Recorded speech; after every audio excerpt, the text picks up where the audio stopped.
Mustafa Cemiyeti olarak düzenlediğimiz çağımızın Kerbelası Gazze programına hepiniz hoş geldiniz, sefalar getirdiniz.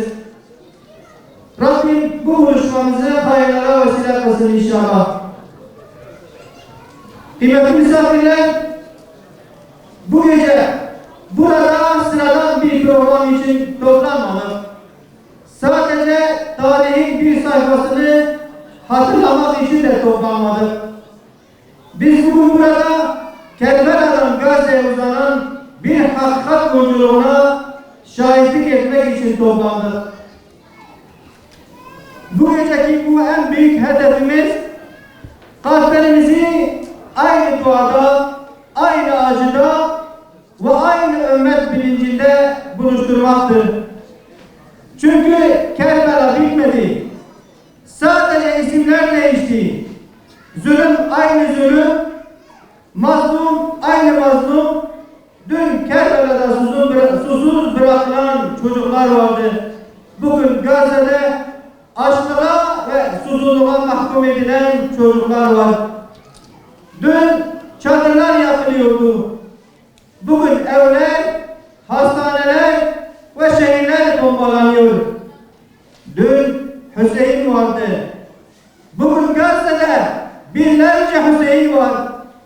Dün Zeynep vardı. Bugün Gazze'de binlerce Zeynep var. Ve tarih bize aynı soruyu yeniden soruyor. Mazlumun yanında mıyız? Yoksa sessizliğin o rahat konforuna sığınanlar mı olacağız? Kerbela bize sadece ağlamayı öğretmedi.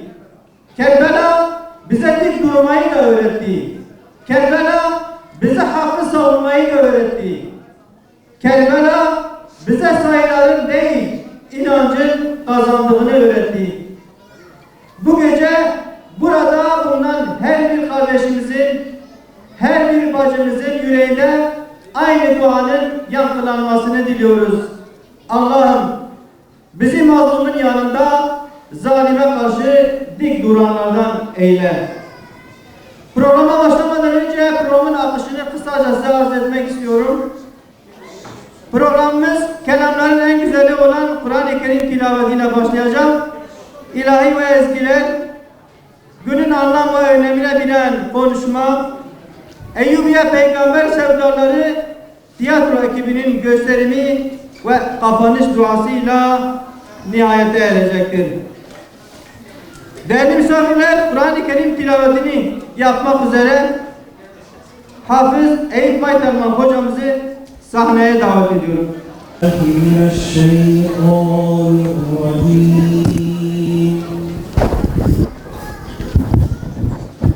Bismillahirrahmanirrahim.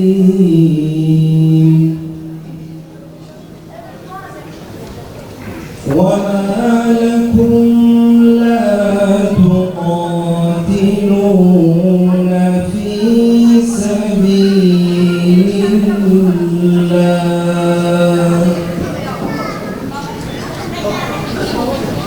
وَمَا لَكُمْ لَا تُقَاتِلُونَ فِي سَبِيلِ اللَّهِ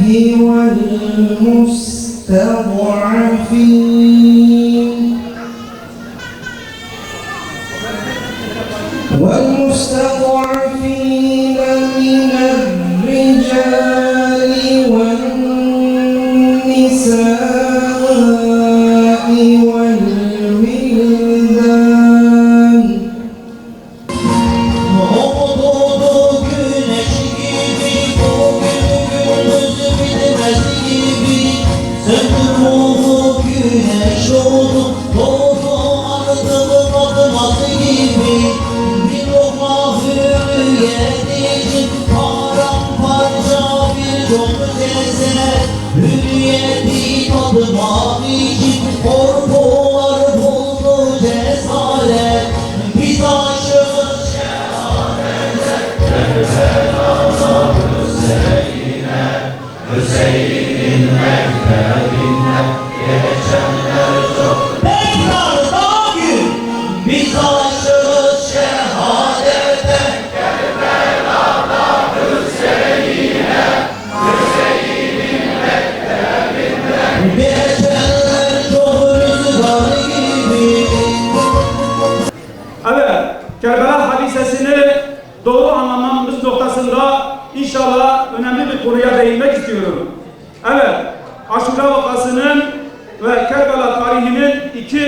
yönü vardır, 2 sayfası vardır. Birincisi beyaz ve nurlu, diğeri ise karanlık ve siyah bir sayfadır. Kara sayfa yönünden biz Kerbela olayına baktığımızda Kerbela olayı bir cinayet, bir trajedi ve bir matemdir. Bu sayfada günahsızların, gençlerin, süt emen çocukların öldüğünü görürüz. Ölenlerin cenazelerinin üzerinde atların gezdirildiğini, insanlara su verilmediğini, kadın ve çocukların kamçılarla dövüldüğünü müşahede ederiz. Bu açıdan bakıldığında olayın kahramanı kimdir? Açıktır ki hadiseye sadece bir cinayet, bir matem gözüyle baktığımızda o zulme uğrayan insanlar kahraman olarak görülmezler. Kısacası bizler olaya bir matem, bir yas olarak bakarsak ve öyle anlarsak ve Kerbela'yı öyle anarsak bizler o anlamda değerli kardeşlerim o zulmü yapanları istemesek de onları övmüş, onları bir kahraman gibi göstermiş oluruz. Oysa Kerbela'nın başka bir sayfası vardır. Bembeyaz, nurlu ve peygamberi bir duruş içeren bir sayfası vardır. O sayfanın kahramanı artık Yezid değildir. Ziyad'ın oğlu değildir. Sa'd'ın oğlu değildir. Şimir'de değildir. Bu sayfada kahraman Ali'nin oğlu Hüseyin'dir. Bu sayfada artık cinayet ve trajedi yoktur. Bu sayfada sadece direniş, Allah'a teslimiyet, iftihar ve nuranilik vardır. Bu sayfada insanlığın kendisiyle gurur duymaya hakkı vardır. Kara sayfada ise insanlığın başının eğik olduğunu görürüz.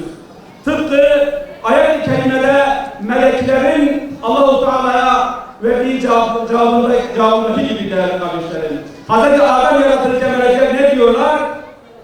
Evet diyorlar, biz seni takdis ve tanzim ederken sen diyor kan dökecek, fitne çıkaracak birini mi var edeceksin? Evet, melekler insanın ve insanlığın sadece bir yönüne bakıyorlardı. Bir yönünü görüyorlardı ama Allah-u Teala ne dedi? Ben dedi sizin bilmediğinizi biliyorum. Evet, insanın başka bir yönü vardır. İşte Hz. Hüseyin radıyallahu anh'ın kahramanlığı o yönü temsil ediyor değerli kardeşlerim. Ve tarih boyunca tüm şehitler gibi Hz. Hüseyin'in de şehadeti yine bu ayetin en büyük tanığı gibidir değerli kardeşlerim.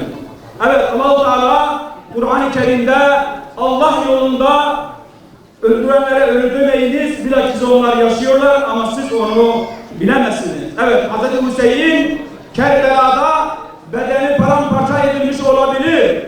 72 yarenin kılıçtan geçirilmiş olabilir. Başı bedeninden koparılmış olabilir. Ama Hüseyin sadece bir bedenden ibaret değildir ki o tarih sayfalarında kaybolsun.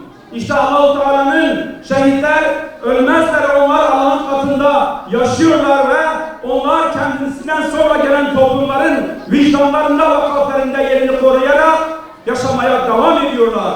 İşte bugün bizim burada toplamamızın en büyük sebeplerinden birisi de bu değil midir? Hz. Hüseyin o gün Kerbela'da bu kahramanca direnişi göstermeseydi, kendi canını hakkın ve hakikatin uğrunda Allah'ın yolunda feda etmeseydi, biz bugün burada bir araya gelip Hz. Hüseyin'i anmıyor olacaktık değerli kardeşlerim.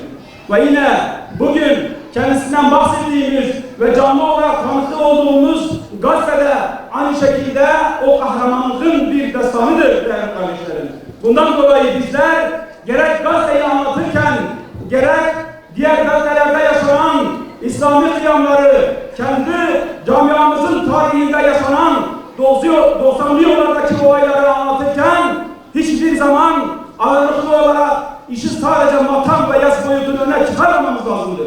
Evet, yas tutmak, matem tutmak, işin cinayet boyunu öne çıkarmak elbette önemlidir ama sadece olay ondan ibaret değildir. İşin kahramanlığını, fedakarlığını, Allah'a ve Allah'ın davasına olan teslimiyeti ön plana çıkarmamız lazımdır. 90'lı yıllardaki kardeşlerim çok iyi hatırlarlar. En zor ve zahmetli günlerimizde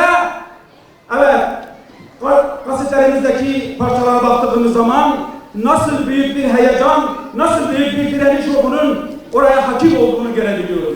Bizler o kasetleri dinlediğimiz zaman her birimiz kendi bölgemizde, kendi yanımızda Allah'ın izniyle bir şekilde ne yapıyorduk?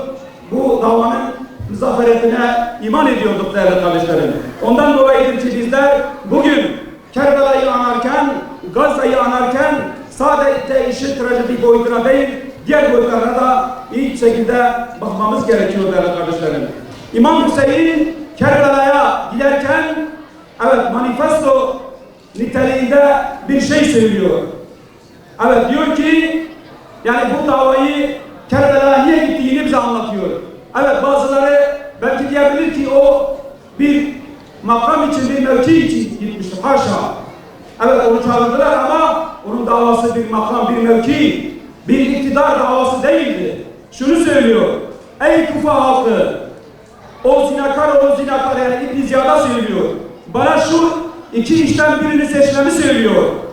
Ya kılıç ya da zillete boyun eğmek. Acaba ben zillete boyun eğer miyim? Zillet benden uzaktır. Bizler bedenlerimizi kılıçların önüne koyarız fakat zillet kılıcının önünde eğmeyiz. Rızası yolunda adımlarını attığım Allah'ın razı değildir. Ve boyun eğme diyor. Mektebine bağlı olduğum peygamber zillete boyun eğme diyor. Üzerlerinde büyüdüğüm kucaklar, dizinde büyüdüğüm Hazreti Ali bana zillete boyun eğme diyor. Evet, Allah boyun eğme diyor bana, peygamber bana boyun eğme diyor. Kucağında büyüdüğüm Hazreti Fatıma bana boyun eğme diyor ve dizlerinin üzerinde büyüdüğüm babam Ali bana boyun eğme diyor. İşte bu Hazreti Ali'nin kıyamının bir manifestosu niteliğindedir değerli kardeşlerim. Hazreti Hüseyin'in o kutsal davasını kutsal kılan, değerli kılan çok önemli birkaç vasıf vardır. Hem onlara hem de Gazze'ye baktığımız zaman aslında ne kadar birbirine örtüştüğünü görebiliriz. Evet tarihte birçok olay yaşanmıştır, birçok hadise yaşanmıştır. Ama Kerbela gerçekten tarihin gidişatını değiştiren adeta bir dönüm noktası olmuştur değerli kardeşlerim. İşte bu olayların bazı özellikleri vardır. Bundan dolayı da bu davayı en önemli kılan şey Hazreti Hüseyin kendi mücadelesini herhangi bir dünyevi menfaat için yapmamıştır. Yani o herhangi bir kavim, herhangi bir millet veya bir topluluk adına ya da bir iktidar uğruna bu işe kalkışmadı. Bazı kahramanlar vardır, belirli bir zümreye, belirli bir millete, bir kavim adına ortaya çıkarlar ve onlar için mücadele eder ve onların kahramanları olurlar. Ama Hazreti Hüseyin radıyallahu anh bütün insanlığın ve Müslümanların kahramanı haline gelmiştir. Ve şunu söylüyor diyor, ben bozgunculuk ve makam talep etmek, fesatlık ve zulmetle geçirmediğine ayrılmadım.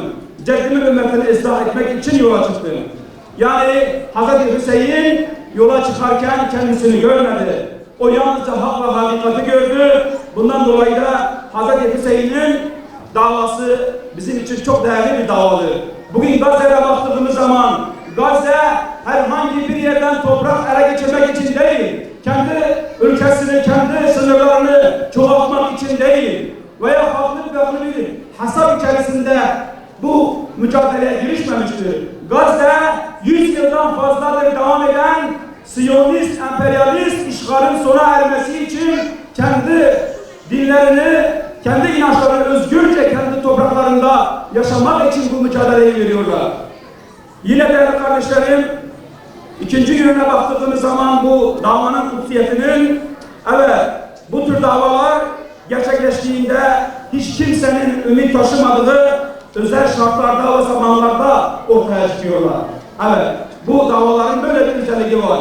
Hazreti Hüseyin dönemine baktığımız zaman, Kerbela hadisesinin yaşandığı döneme baktığımızda Emeviler öyle bir saltanat kurmuşlardı ki Muaviye ile birlikte öyle bir saltanat kurmuşlardı ki adeta orada onların aleyhine ses çıkarabilecek hiç kimse kalmamıştı.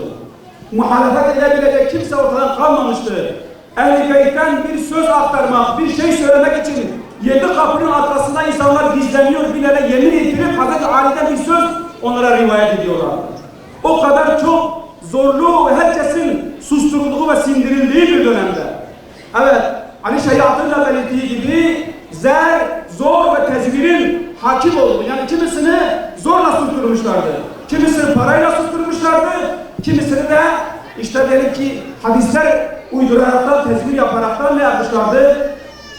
Uzaklaştırmışlardı, sildirmiş elleri. İşte böyle bir dönemde Hz. Hüseyin ne yapmış değerli kardeşlerim? Karanlıkların içerisinde doğan bir güneş gibi adeta ümmetin karanlık sayfasına doğmuş ve ümmete bir ışık tutmuştur değerli kardeşlerim. Gazze'ye baktığımız zaman herkesin Amerika yenilmez dediği bir dönemde, herkesin İsrail'in gücünün karşısında kimse duramaz dediği bir dönemde, efendim silahlarımız yok, uçaklarımız yok dediği bir dönemde, bir de bakıyoruz ki değerli kardeşlerim, çok kıt imkanlar içerisinde Urfa'nın sınırları dahilindeki küçücük bir şehir, bütün dünyanın kendisinden korkup çekilip sindiği, bütün bölge krallıklarının önünde boyun eğdiği o Netanyahu ve onun çetesine karşı mücadele ettiler ve Hz. Hüseyin'in Kerbela'da yaptığı o kahramanca direniş gibi direniş gösterdiler. Ve bütün insanlara şunu ispat ettiler: İsrail'in ordusu yenilmez değildir.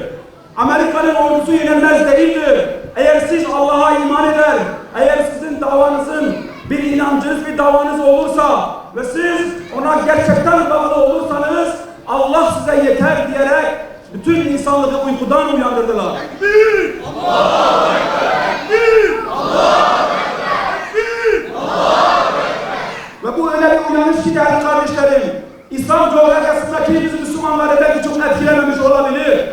Belki bizlerin gaflet uyusu çok derin olabilir. Ama Avrupa'nın sokaklarını görüyorsunuz. Londra'nın, Washington'un, Paris'in sokaklarını görüyorsunuz. Müslüman olmayan nice insanların sokaklara döküldüğünü ve insanların İslam'la tanıştığı, fevç Müslüman olduklarını görüyoruz. İşte değerli kardeşlerim, bu da Gazze'nin mübarek direnişinin bir sonucudur değerli kardeşlerim. Kerbela'da Hz. Hüseyin'in adı veriyor hala tarihin içinde. Asırları aşarak geliyor, bir elinde sabır, bir elinde direniş ve diyor ki: ben Kerbela'da kaldım sanmayın. Ben hakikatin olduğu her yerdeyim. Ben Gazze'de aç bekleyen çocuğum. Ben Gazze'de evladını toprağa veren anneyim. Ben Gazze'de secdede Rabbime kavuşan babayım. Ben Gazze'yim. Tekbir! Evet, şimdi de ilahilerin seslendirmeleri için kıymetli misafiriniz Derviş Mansur ve Ömer Gül kardeşliğini sahneye davet ediyorum. Buyurun. حسن ابن عليا بشبه أولية حسن ابن عليا بشبه أولية شهيد جنتيا حسن قصر خطايا شهيد جنتيا حسن عبد خطايا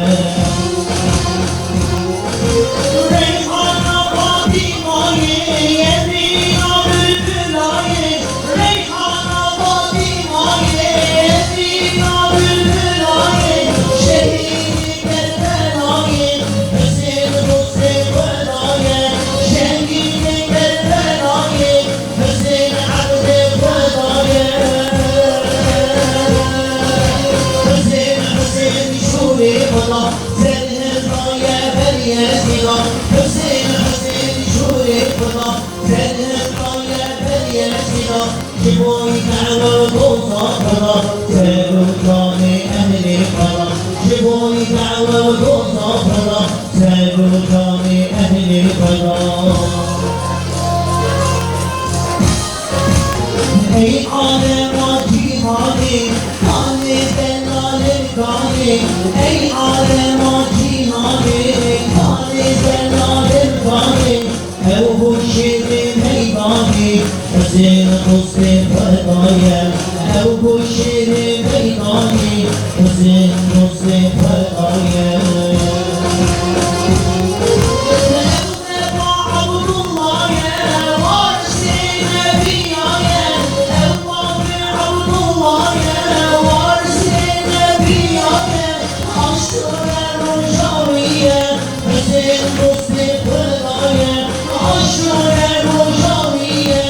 Hüseyin Abdi Fedaya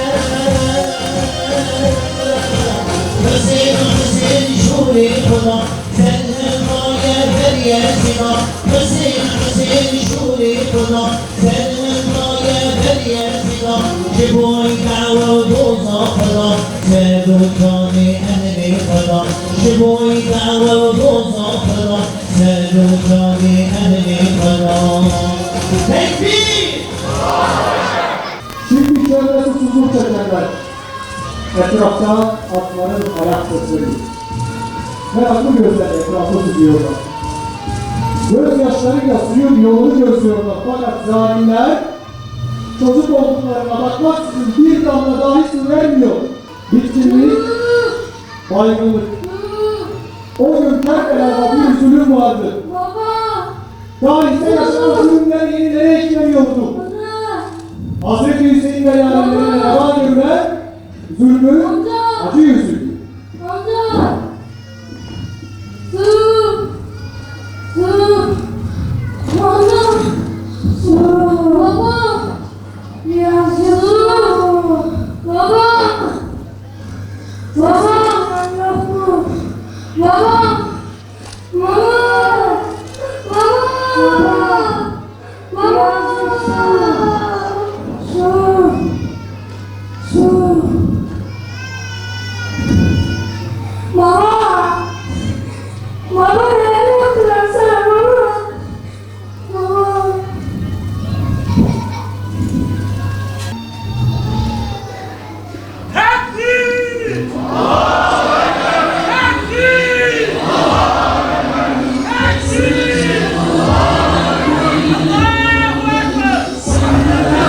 Uçaklardan acımasızca bombalar yağdırılıyordu.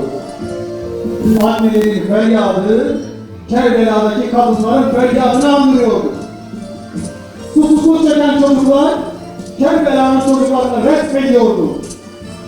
Evlerin enkazındaki masum bedenlerin parçaları, Kerbela çölünün kırmızıya boyanan kum tanelerindeki kan damlaları ile benzer sahneleri tarih sayfalarında oluşturuyordu. Kavurucu çölün ortasındaki acının benzeri 21. yüzyılda da mevcuttu. Gazze ehli neden bu durumda bırakıldı? Yanı başlarındaki ülkeler görmüyor muydu? Kendilerinden geri görünen kimi insanlar perde ardında Siyonizmi kumbalını üstlenmişti bile. Dünyanın gözü önünde yaşanan bu trajedi karşısında kimi diller suskun, kimi kulaklar ise çok daha duymasından geliyordu. Bazı yüzler masumların yanında durmak yerine kendi çıkarlarının gövdesine sığınmışlığı ile böylece Gazze'nin çığlığı yankılanırken insanlık bir kez daha zulüm sefer. Yıl 163. Yer Kerbela. Göl doğrucu sıcağın altında sessizlik. Güneşin sıcaklığı çöldeki kumları oldukça ısıtmıştır. İnsanlık tarihine zalimlerin zulümleri yok edilecektir. Susuzluğu, gözyaşları, feryatlar. O gün Kerbela, Rüzgün adı olarak yürüyüşlerimizi feryatlara bıraktı. Biz Kerbela'dan çocuklarız. Dudaklarımız çatladı, sesimiz titredi. Korku dolu gözlerle karşıdan gelen atlılara bakıyor gözümüz. Su getiriyorlardı bize. Birden de görelim. Bize verilen serin su değil, kılıçların keskin yüzleriydi. Biz Kerbela'yız. Biz Kerbela. Takbir! Takbir! Takbir! Allahu Ekber!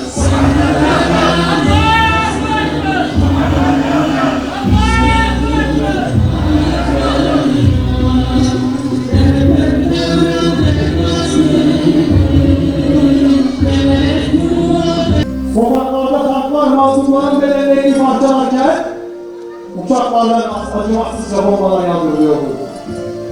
Annelerin feryadı, Kerbela'daki kadınların feryadını andırıyordu. Susuzluk çeken çocuklar, Kerbela'nın çocuklarını resmediyordu. Evlerin enkazındaki masum bedenlerin parçaları, Kerbela çölünün kırmızıya boyanan kum tanelerindeki kan damlaları ile benzer sahneleri tarih sayfalarında oluşturuyordu. Kavurucu çölün ortasındaki acının benzeri 21. yüzyılda da mevcuttu. Gazze ehli neden bu durumda bırakıldı? Yanı başlarındaki ülkeler görmüyor muydu? Kendilerinden geri görünen kimi insanlar perde ardında Siyonizmi kumbalını üstlenmiştiler. Dünyanın göz önünde yaşanan bu trajedi karşısında kimi diller suskun, kimi kulaklar ise çoktan duymasından geliyordu. Bazı yüzler mazlumların yanında durmak yerine kendi çıkarlarının gövdesine sığınmıştı.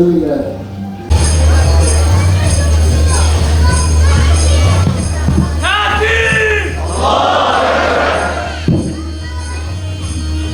Bismillahirrahmanirrahim. Elhamdülillahi Rabbil alemin. Vessalatu vesselamu ala Resulina Muhammedin ve ala alihi ve sahbihi ecmaîn. Ey İslam ümmeti! Yüzyıllar önce İmam Hüseyin ve yol arkadaşlarını açlık, susuzluk ve ablukayla kuşatan zulüm zihniyeti bugün Gazze'de taş üstünde taş bırakmayan Siyonist vahşet olarak benzer şekilde vuku bulmuştur. Gazze asrın Kerbela'sıdır. Karşımızda şer odakları sadece işgalci 3-5 çete değil, arkasına ABD'yi ve bazı başka ülkelerin desteğini alan Siyonizm zulmüdür.